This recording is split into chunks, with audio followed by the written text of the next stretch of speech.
The sun had barely dipped below the horizon when the first shadows of night crept over the small village. The sky was painted in streaks of bruised purple and fading gold, the air heavy with the smell of damp earth and smoke from the scattered hearths of homesteads. Most of the villagers had retreated indoors, wary of the approaching storm that whispered along the edges of the hills. Only the restless wind stirred, carrying with it the faint scent of sage and an unfamiliar, almost electric tension that seemed to make the old wooden shutters tremble. From the darkened path that led into the village, a lone figure emerged. His silhouette was broad and commanding, a silent presence that seemed to drink in the dying light rather than reflect it. His clothing was simple but sturdy, worn leather and coarse fabrics patched with care, and he carried himself with a measured, deliberate strength that told anyone who looked his way that he was not a man to be underestimated. The villagers had already begun to murmur in hushed tones, peering from behind curtains or partially open doors. He was an outsider and Apache warrior, as the wind seemed to whisper his origin, a figure both feared and respected. He walked slowly, every step purposeful, scanning the village as if he were reading a story etched into the earth itself. There was no hurry in his stride, but in his eyes, dark, intense, unflinching, there was a wariness, a caution that suggested he had seen far too much and trusted far too little. Every shadow held a potential threat, every creak of the wooden planks beneath his feet a possible sign of danger. Yet beneath this caution lay a patient curiosity, a careful probing that made him appear more like a living observer than an intruder. And then he saw her. She was standing near the edge of the village square, her form slumped against the rough-hewn wall of a barn. Her dress, once bright, was now faded and torn, fraying at the edges as if it had weathered years of hardship rather than days. The fabric clung to her like a second skin, soaked through by the steady drizzle that had begun to fall, and the hood she had drawn over her head failed to conceal the tremor in her shoulders. There was an almost ethereal quality to her presence, a fragile, haunted beauty that seemed to defy the harshness of the world around her. Her eyes, wide and hollowed by fear, darted constantly, as though she expected some unseen predator to strike at any moment. The Apache paused, taking in her figure with measured attention. There was a story written in the slump of her shoulders, the tension in her hands, the way her feet shifted uneasily on the dirt beneath her. He could sense a desperation emanating from her that went beyond the obvious fear of his presence. It was raw personal a plea that no words had yet spoken, and beneath it there was a spark of defiance, however faint, as if she were guarding some precious secret even from herself. For a long moment neither moved. Rain began to fall in earnest, each drop striking the earth with a soft rhythmic patter that seemed to mark time itself. The wind picked up, tugging at the edges of her dress and the folds of his cloak, carrying with it the faint scent of pine and smoke from a distant hearth. It was a quiet moment suspended between worlds, one of safety and one of imminent danger, one of truth and one of desperate concealment. Then, almost imperceptibly, she shifted, and he saw the tremor of her hands tighten around the hem of her dress. A shiver ran through her, not from the cold, but from the weight of the burden she carried. The Apache's gaze softened not in pity, but in recognition. He knew desperation when he saw it. He had walked through villages and forests where grief, fear, and unspoken truths clung to the air like a second skin. And in her presence, he could feel the thrum of a story that demanded to be heard, a truth waiting for the courage to be revealed. The rain continued to fall, soaking the earth, the walls, and the two figures caught in the first act of a story neither yet understood. In that moment, the storm outside seemed to mirror the storm within her, a tempest of fear, shame, and hidden pain. And as he took a careful step forward, the Apache could not yet know how her story would unfold, only that he had arrived at the precise place where fate had decided two lives would intersect. Woman's trembling intensified as the Apache stood only a few feet away. The rain soaked her hair, plastering it against her pale face, but it did nothing to wash away the storm raging within her. She hugged herself tightly, as if by holding herself together she could contain the truth she had carried for far too long. "You don't understand," she whispered, her voice barely audible over the wind and rain. "If you knew, if anyone knew, it would ruin everything. I should die for it." The Apache's eyes did not waver from hers. There was no judgment in his gaze, only a quiet, unwavering attentiveness, as though he could see into the spaces she tried to hide. "Then let me hear it," he said calmly. "Whatever burden you carry, hiding it has already wounded you. Speak, and the weight may lessen." Her laugh was bitter, almost a scream. "Lessen? You think words can lessen the shame? You think anyone can forgive what I've done?" Her shoulders shook with a sob she refused to release. She turned her face to the barn wall, pressing her forehead against the cold wood. I can't even bear it myself." He stepped closer, but not too close.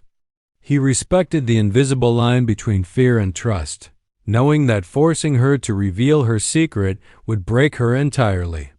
"Then show me in other ways," he said softly. "The truth doesn't always come in words. Sometimes it comes in gestures, in the trembling hands, in the way someone avoids looking at the world. I see it in you. I know you are burdened." Her hands clenched at the hem of her torn dress, and she drew in a shaky breath. "Burdened? Yes. But what use is recognition? No one can fix it. No one can take it away. I am unworthy." The words slipped out like poison, but the Apache only listened. "You are not unworthy," he said, his voice firm. "You are human. All humans carry burdens. Some are visible, some hidden. Yours is hidden, but that doesn't make it any less real or any less survivable." She shook her head violently, tears streaming down her cheeks, mixing with the rain. "Survivable?" she repeated, incredulous. "You don't understand. I begged for death, because living with this secret is worse than dying. I can't sleep. I can't eat. I can't look at anyone without feeling like a monster." The Apache crouched slightly to meet her gaze on her level, his wet cloak clinging to him, the rain running down the folds. "Monsters are born from fear," he said, "and from hiding. You are terrified of being seen for who you are, and so you call yourself a monster. But that is not truth. It is only fear speaking." Her eyes widened at the words. No one had ever spoken to her like that, not the village elders, not her family, not even herself. Fear had always dominated, but here was a man who saw beyond it, who refused to be blinded by her despair. "And if I tell you?" she asked, her voice trembling with a mixture of hope and dread. "If I tell you the truth, will you still see me as human?" He did not hesitate.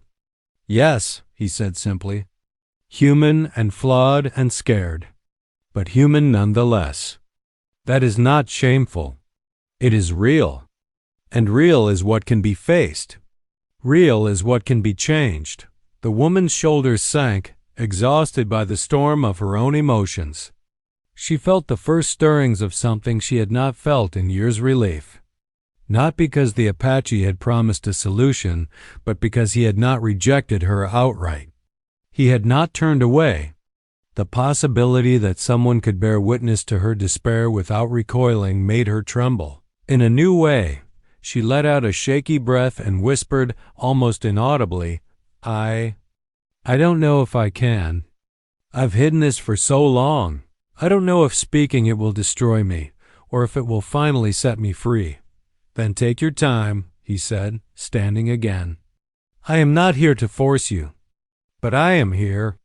And sometimes knowing someone is present can make the impossible possible." For a long moment she simply stared at him, the rain blurring her vision, the storm outside echoing the storm inside her. The confrontation had begun, but the real test, the unveiling of her secret, had not yet come. And somewhere deep down, she knew that this stranger, this Apache warrior who had arrived like a shadow in the rain, might be the only one who could see the truth and still stand. And in that fragile, tense silence, the first threads of trust began to weave between them, fragile but unbroken, ready to be tested by the revelation to come. The woman's chest heaved as she fought to steady her trembling. Her hands, once gripping the hem of her dress, now pressed against her thighs as though grounding herself to the earth could hold back the torrent of memories threatening to drown her. The rain had slowed to a fine drizzle, the storm still grumbling in the distance, but inside her the tempest raged on, relentless and unforgiving. The Apache remained still, a calm presence in the storm of her emotions. He did not move to touch her, did not offer false comfort, and yet his gaze, unwavering and patient, felt like an anchor. It allowed her, in a way no one had for years, to simply exist without judgment. I can't," she whispered finally, her voice broken. "Every time I try to speak, it's like the words turn to fire in my throat. Like they'll burn me alive if I let them out. I begged for death because living with it, living with what I've done, is unbearable." The Apache tilted his head, studying her. He did not interrupt, did not ask her to hurry. He only waited, letting her words gather weight, letting the silence stretch until it became a kind of permission. Slowly, almost unwillingly, she began to speak, her voice low, almost a murmur carried on the wind. "It wasn't supposed to happen. I didn't mean for it to happen," she said, the words tumbling out unevenly. "I tried to protect them. I tried to fix it. But I failed. And now everyone would hate me if they knew." Her fingers dug into the worn fabric of her dress as tears slid freely down her cheeks. "I thought, if I disappeared, if I died, maybe the pain would stop. Maybe I could stop the shame from spreading. Maybe I could erase it." The Apache's gaze softened. There was understanding in his silence, but it was not pity, it was recognition. He had seen the weight of unbearable choices, the crushing burden of guilt and fear, and he knew that what she faced now was not simply a personal failing. It was a force that had trapped her, twisted her world, and left her on the edge of despair. "You are not alone," he said gently, the words deliberate and grounding. "No one who carries a burden this heavy should be left to carry it alone. The choice to speak it, that is the first step. You may feel the world will hate you, but hiding it will only make the pain grow.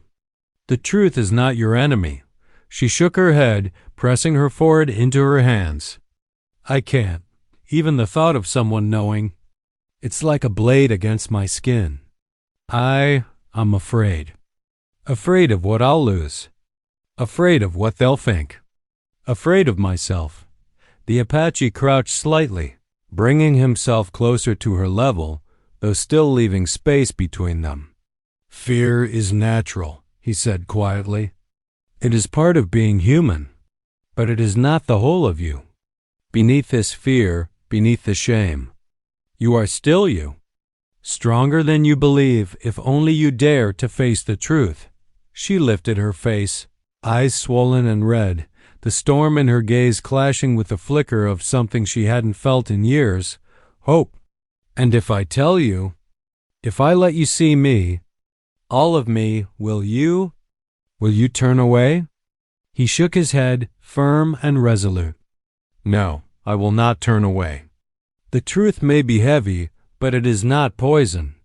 I will see it, and I will stand here. That is all I can promise. But it is enough to start." For a long moment, she simply stared at him, torn between instinct and trust, fear and relief. Slowly, the tension in her shoulders began to ease, just enough for a fragile, trembling exhale to escape. She realized that speaking, even partially, had not destroyed her.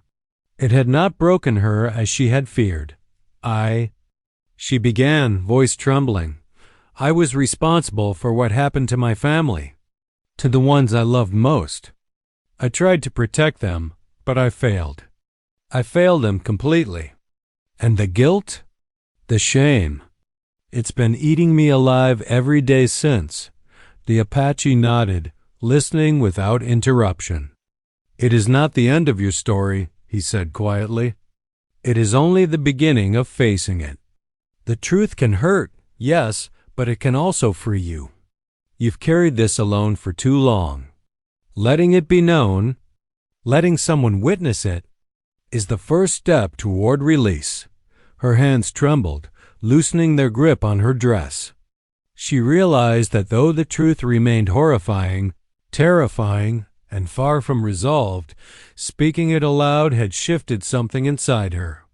The storm outside mirrored the storm inside her, but for the first time, she sensed a path through it, a path she might not have to walk alone, and in that fragile, rain-soaked night, the Apache remained a silent sentinel, witnessing the first cracks in the wall of her despair, ready to see the truth and help her carry it through the darkness. The rain had slowed to a drizzle, leaving the village streets slick and reflective under the pale light of the moon. The woman remained near the barn, her body trembling, but the first flicker of composure had returned.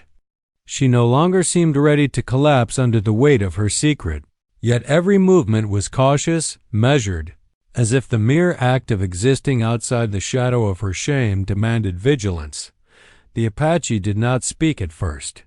He observed. Every detail, every hesitation, every nervous glance carried a meaning he was trained to read. He noticed the uneven scuffs on her boots, the dried streaks of mud and ash that hinted at nights spent running through forests or fields, the faint abrasions along her wrists, hidden beneath the folds of her dress. They were fragments of a story she had not told, clues embedded in her existence that spoke louder than words ever could. He crouched slightly, letting the rain bead on his cloak without concern, and examined the space around her. The barn wall was splintered near the base, as though something heavy had been dragged along it. Muddy footprints led from the woods to the village square, stopping abruptly near where she had been standing. A discarded piece of rope lay tangled in the underbrush, frayed at the ends. Each detail, isolated, seemed innocuous, but together they formed a pattern, a silent confession of struggle and desperation. The woman's voice trembled as she spoke. It's nothing, just the way things were. But the Apache did not respond. He had learned long ago that silence often spoke louder than words.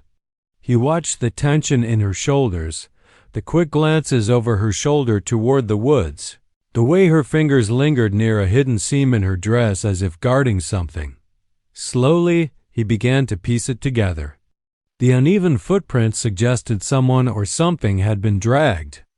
The abrasions on her wrists hinted at a struggle. The rope, the splintered wall, a desperate attempt at concealment. And the woman herself, trembling yet defiant, seemed to carry not just guilt, but fear of discovery. Something had happened, something she had tried to hide, and it had left her both vulnerable and haunted. "Tell me again," he said softly, keeping his voice low and calm, "about the night it all changed. About what you tried to protect."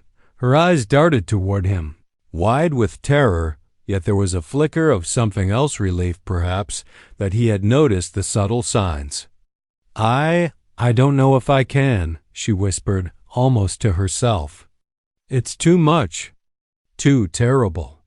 If I say it aloud, it'll destroy me." "Nothing will destroy you here," he said. "I see what you carry. I see the clues, the scratches, the footprints, the rope.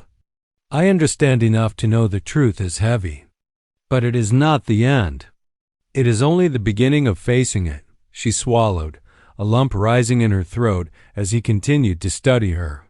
His gaze was relentless, yet not cruel. "You tried to save them. Whatever happened, you fought. You struggled. You bore the impossible weight. Her hands shook, but she no longer pressed them against her chest. Instead, they lingered near the hidden seam in her dress. I tried. I tried to stop it, to keep them safe, but—" Her voice broke, and for a moment she could not continue. The Apache nodded, waiting patiently, letting the silence stretch and comfort her as much as it unsettled. Then, a soft, almost imperceptible sound came from the underbrush, a rustle, a faint movement. Her eyes widened, darting toward the noise, but the Apache remained still. He could sense her fear, her instinct to flee, yet he also recognized the significance of her hesitation. The truth she guarded was not only painful, it was dangerous. She had hidden it carefully, but fragments remained visible to anyone who knew where to look. He leaned slightly closer, voice gentle but steady.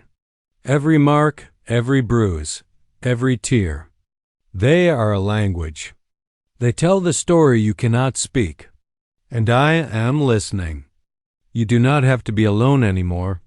Her breath came in shallow bursts, but the first real tremor of acceptance touched her shoulders.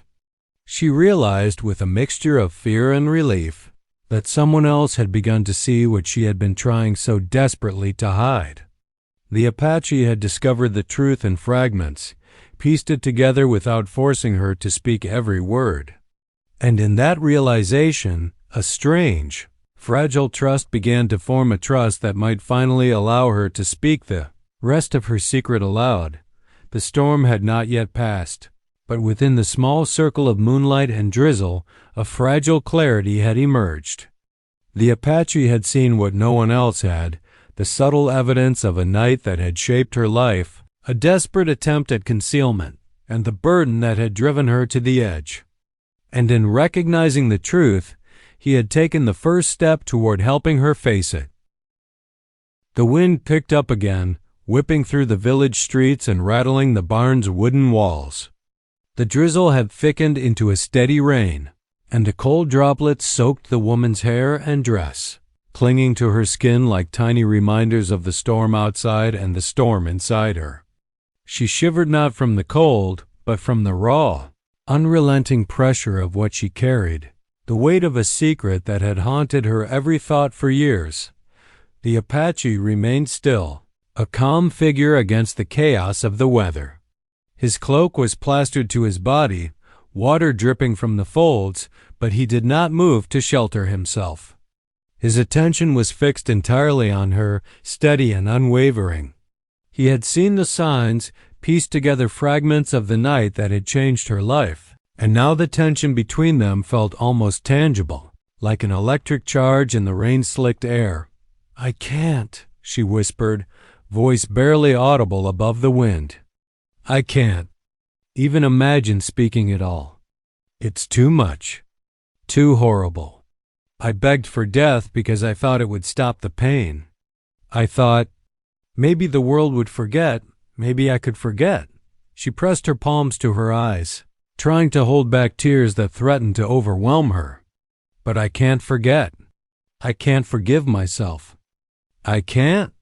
The Apache stepped slightly closer, careful not to invade her space, but firm in his presence. "Fear is natural," he said softly, "but hiding does not make it disappear. It only grows. The longer you hold it inside, the heavier it becomes. And I can see it, every mark, every trembling hand, every hesitant glance.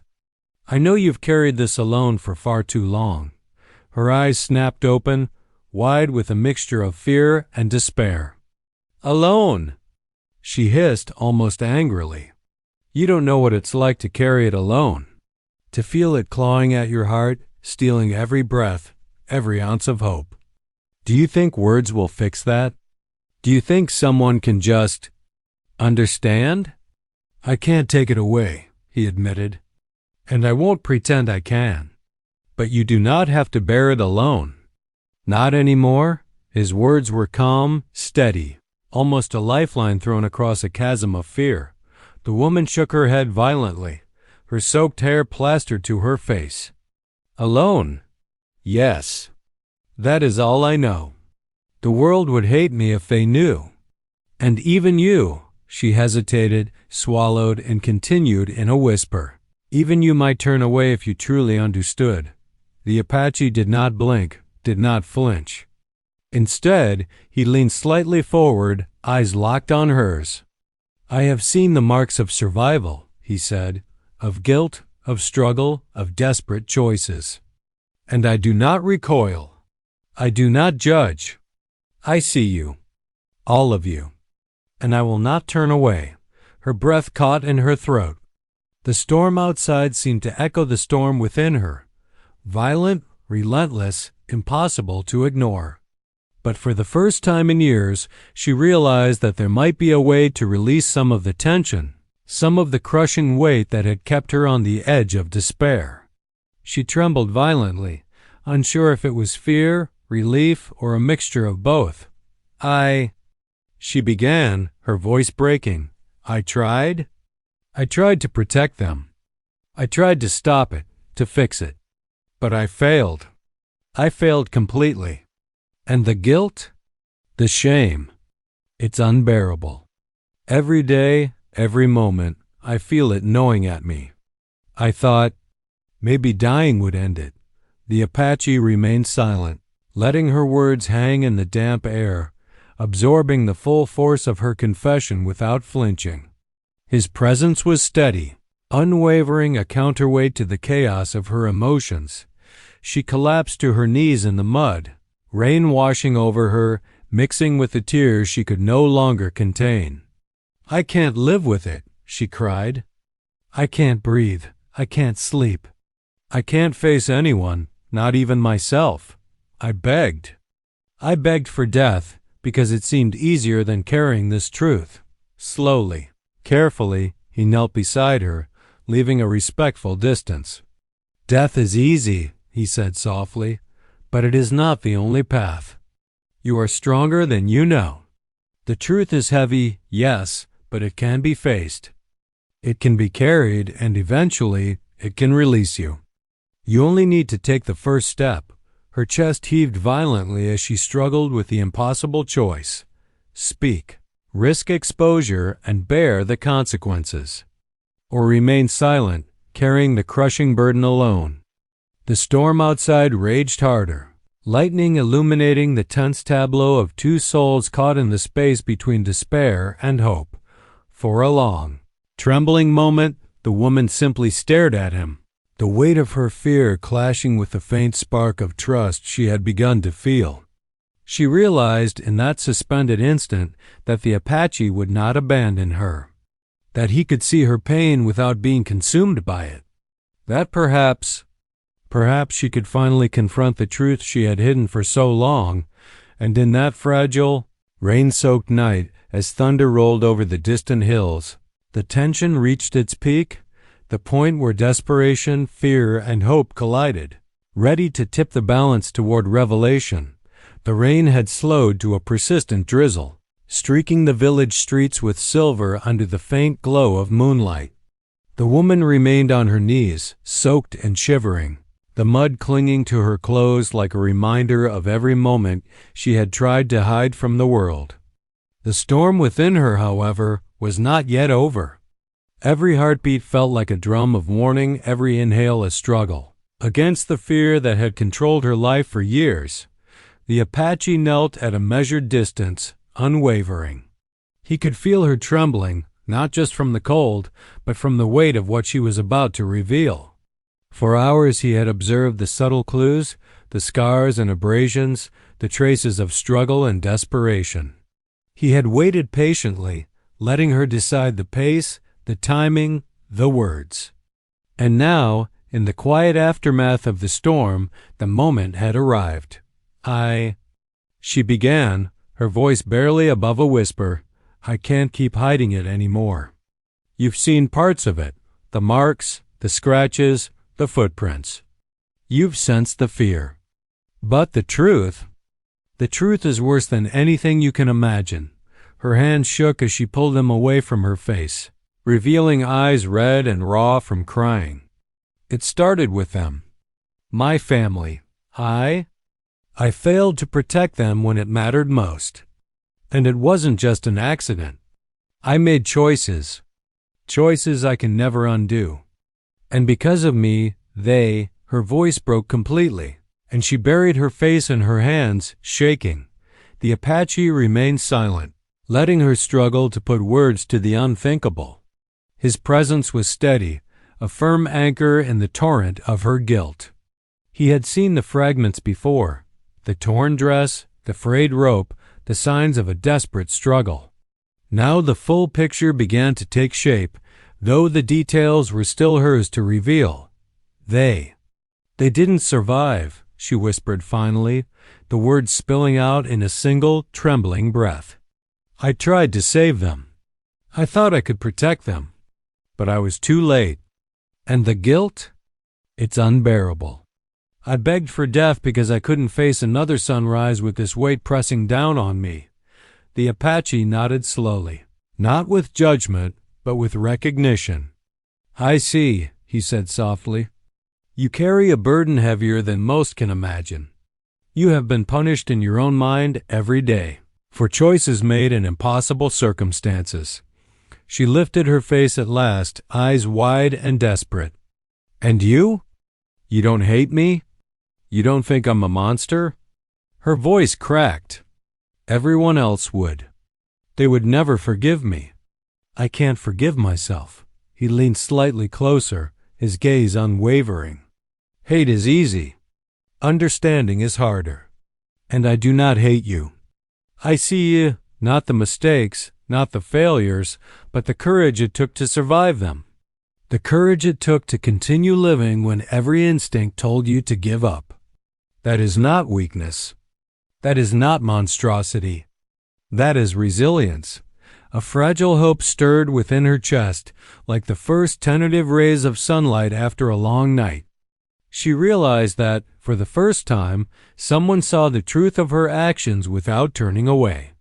He saw the fear, the guilt, the desperation, but he also saw her humanity, and for the first time, it felt possible that the weight of her secret could be shared, even if it could not be erased. I thought no one could ever understand, she said, voice trembling but steadier now. I thought I was beyond forgiveness, beyond help.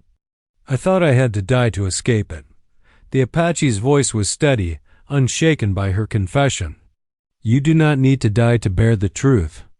You have survived what would have broken most people. And surviving living with it, facing it can become a kind of redemption. Not for what was lost, but for what remains. Not for the past, but for the life you still have. Tears streamed freely down her face now, but there was a new weight to them, a mixture of grief, relief, and release.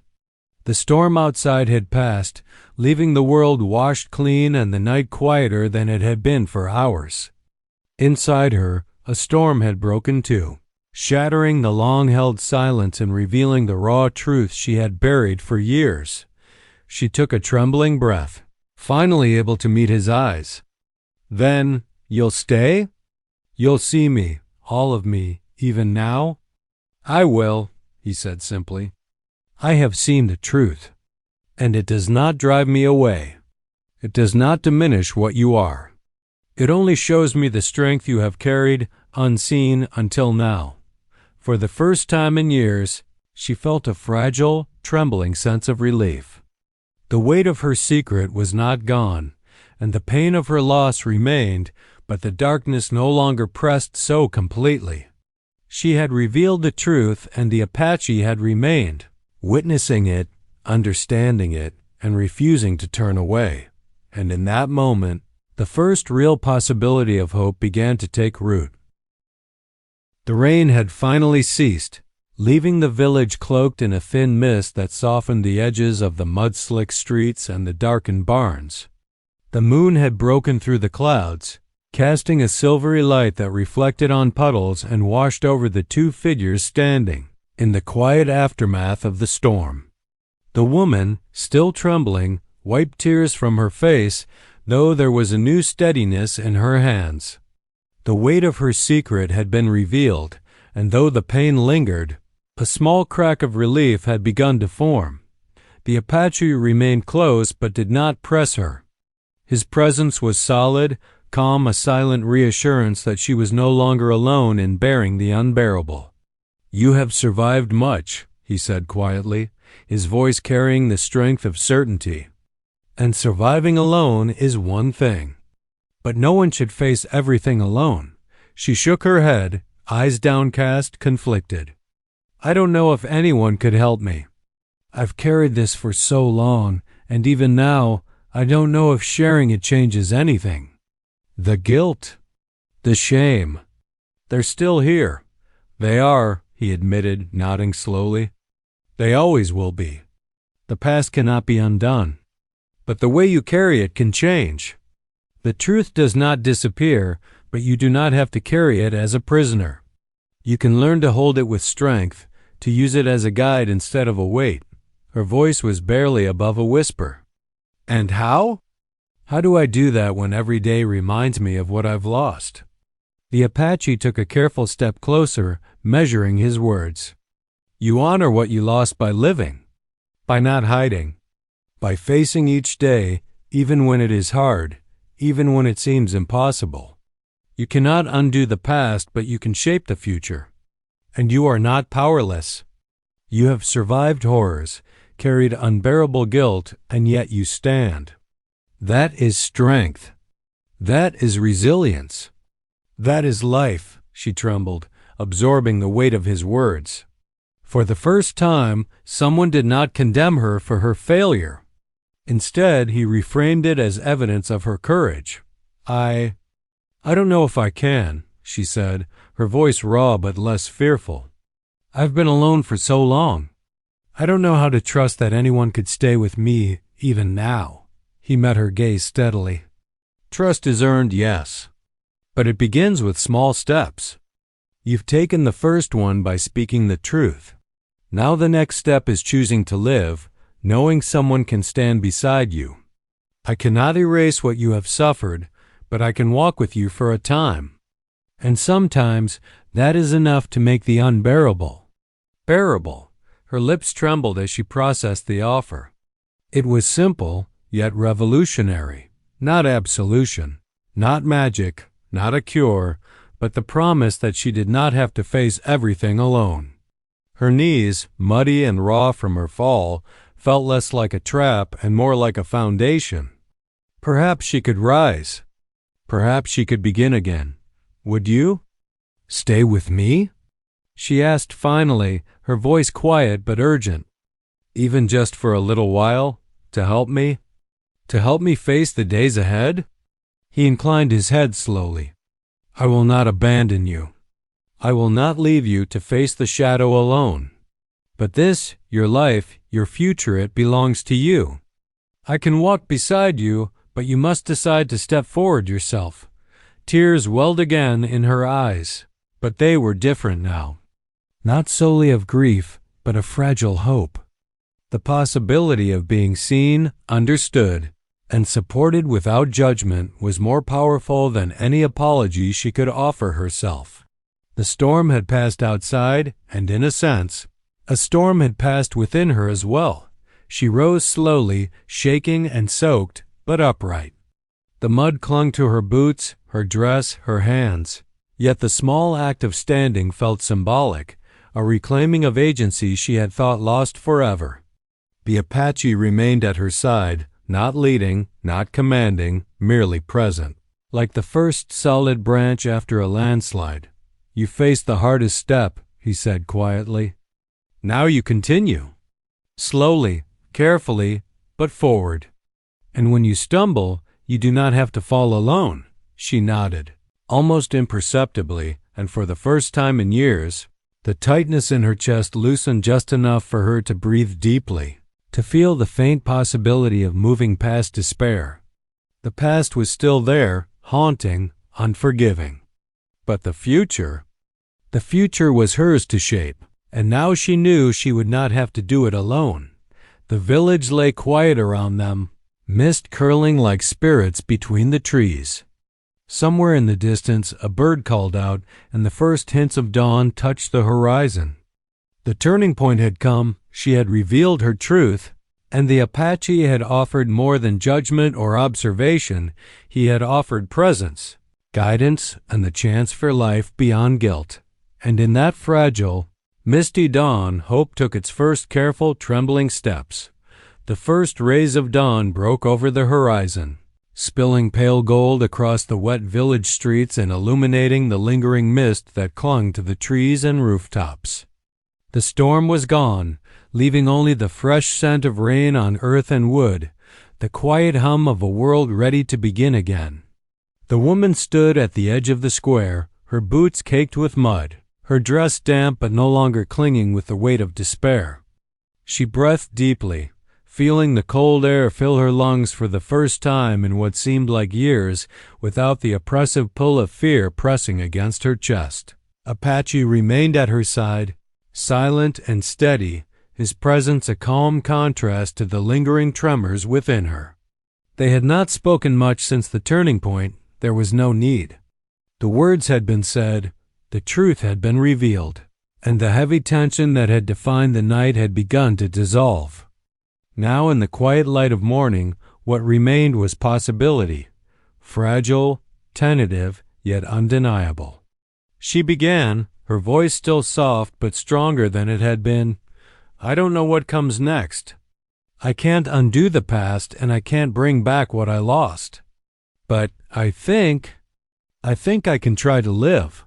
Her eyes met his, and she saw no judgment, no pity, only understanding and quiet encouragement. I don't have to carry it all alone anymore, do I?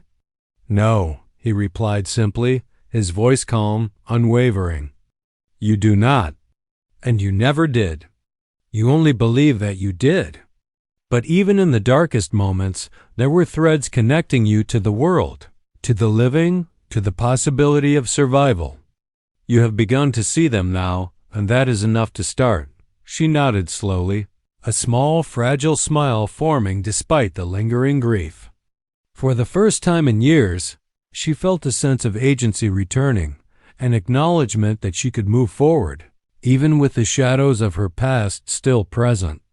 The Apache had not erased her pain, nor had he promised an easy path. But he had offered something far rarer, presence, understanding, and the courage to face the next day. The village around them seemed transformed in the morning light. What had appeared foreboding in the dark, desolate streets, shuttered homes, the remnants of the storm now seemed quietly resilient. Life, stubborn and persistent, moved in the small movements of birds, the trickle of water along the cobblestones, and the soft creak of doors opening as villagers emerged cautiously to assess the day.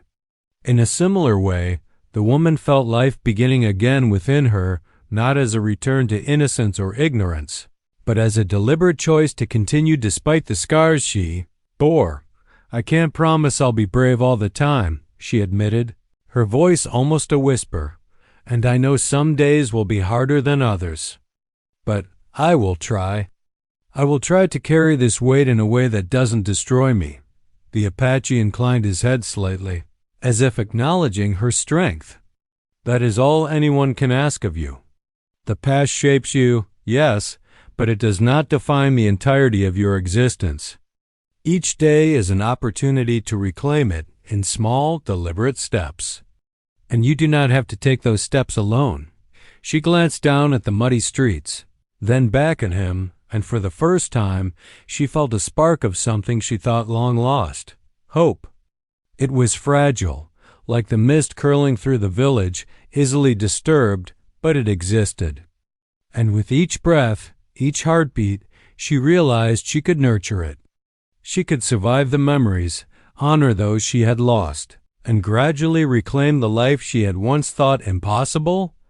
You'll stay a little while? She asked quietly, almost shyly.